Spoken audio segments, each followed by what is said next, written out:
Hello students, आज की इस वीडियो में हम पढ़ेंगे simple verification of Gauss theorem. तो गॉस थ्योरम को वेरीफाई करने के लिए सबसे पहले हमें इलेक्ट्रिक फ्लक्स कैलकुलेट करना पड़ेगा किसी सिलिंड्रिकल सरफेस में से जिसके अंदर कोई चार्ज नहीं होगा। अब हम मान लेते हैं कि इस सिलिंड्रिकल सरफेस की जो इलेक्ट्रिक फील्ड इंटेंसिटी है वो वेक्टर ई है जो एक्सिस ऑफ सिलेंडर के अलोंग है। जैसे हमारे पास ये एक सिलेंडर हो गया, ये इसका सरफेस 1 हो गया, ये सरफेस 2 और ये वाला जो है सरफेस 3। अब ये हमारे पास एक्सिस ऑफ सिलेंडर है,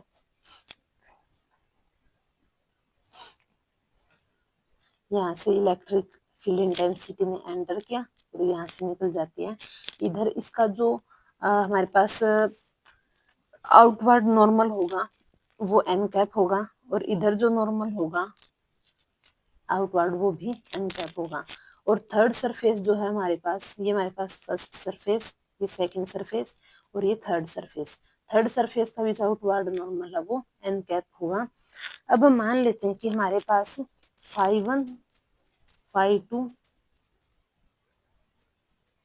और φ3 ये हमारे पास तीन इलेक्ट्रिक फ्लक्स हैं जो हमारे पास फर्स्ट, सेकंड और थर्ड सरफेस के लिए हैं।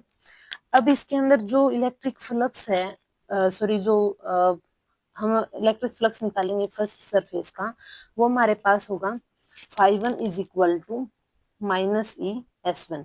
ये वैल्यू हमारी कहाँ से आई है कि जो आउटवर्ड नॉर्मल है सरफेस 1 के ऊपर, सरफेस 1 का जो आउटवर्ड नॉर्मल है वो opposite to electric field intensity है। जैसे इलेक्ट्रिक फील्ड इंटेंसिटी की डायरेक्शन इस तरफ है, ये वाली डायरेक्शन है, लेकिन आउटवर्ड नॉर्मल इसके अपोजिट है। तो अपोजिट होने की वजह से हमने इधर नेगेटिव साइन ले लिया और ये हमारे पास हो जाएगा E/S1 फर्स्ट सरफेस के लिए। सेकंड सरफेस के लिए हमारे पास हो जाएगा ES2, क्योंकि जो इलेक्ट्रिक फील्ड इंटेंसिटी है वो भी फॉरवर्ड डायरेक्शन में है और जो आउटवर्ड नॉर्मल है वो भी फॉरवर्ड डायरेक्शन में है। तो दोनों की डायरेक्शन सेम होने की वजह से इधर ये हमारा पॉजिटिव हो जाएगा प्लस ES2।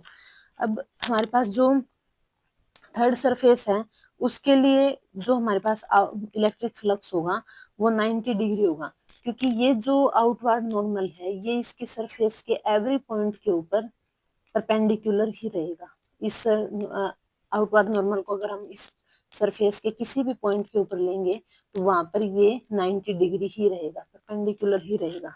तो हमारा जो एंगल है वो 90 डिग्री हो जाएगा। इधर theta is equal to 90 degree for electric flux of third surface. तो इसकी वैल्यू होगी ES3 cos 90 डिग्री।